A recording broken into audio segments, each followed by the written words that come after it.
శ్రీ దత్తాత్రేయ సమారంభాం సుప్రకాశానందనాథ మధ్యమాం శ్రీ అమృతానందనాథ సరస్వతి పర్యంతం వందే శ్రీ గురు పరంపరాం.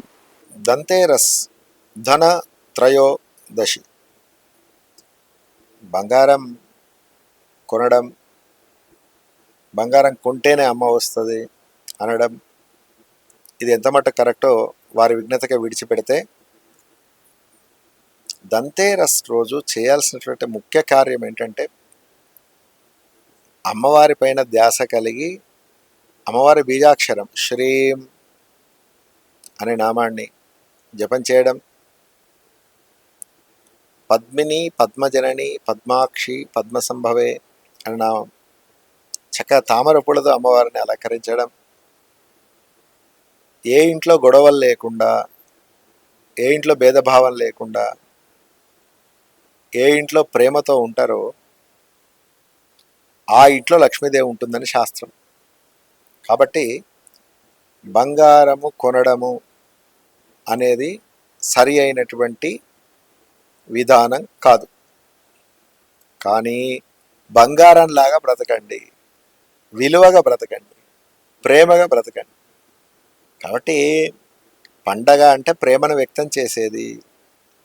దంతే రస్ అంటే ఎక్కడ ప్రేమ ఉంటుందో అక్కడ లక్ష్మీదేవి ఉంటుంది. కాబట్టి ప్రేమతో జీవనం చేయండి. ఇంట్లో భార్యాభర్తల మధ్య ఇవాళ దంతేరస్సు, నువ్వు బంగారం తేలేదు,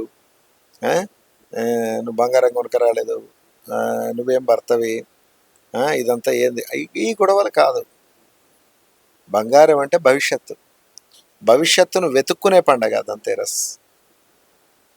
కాబట్టి భక్తితో గడపాలి. భక్తే అసలు ఐశ్వర్యం. బంగారం ఐశ్వర్యం కాదు. ఐశ్వర్యం అంటే భగవంతుడు. కాబట్టి భగవంతుని ఆరాధించేటటువంటి పండగ దంతేరస్. కాబట్టి అది అందరు కూడా ఆ రోజు ఏం చేస్తారే అంటే ప్రకృతిని ఆరాధిస్తారు ఎక్కువ. ప్రకృతే లక్ష్మి. కాబట్టి బంగారం కొనడం కన్నా భగవంతుని ఆరాధించడమే మిన్న.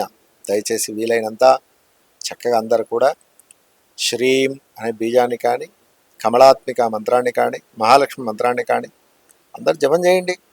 చక్కగా అమ్మని ఆరాధించండి.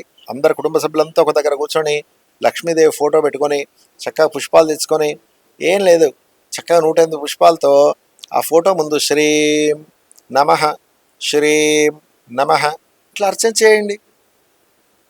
ప్రశాంతంగా ఉండండి. అందరు ధ్యానం చేయండి. ఒకే భావం కలిగి ఉండండి. అది బంగారం కన్నా మిన్న ఐశ్వర్యాన్ని ఇస్తుంది. కాబట్టి ఈ గొడవలు పెట్టుకోవడం, బంగారం కొనుక్కోవడం, బంగారు షాప్లోకి పోవడం, ఇటువంటివన్నిటికన్నా చక్కగా శ్రద్ధగా భగవద్ ధ్యాసతో గడపండి.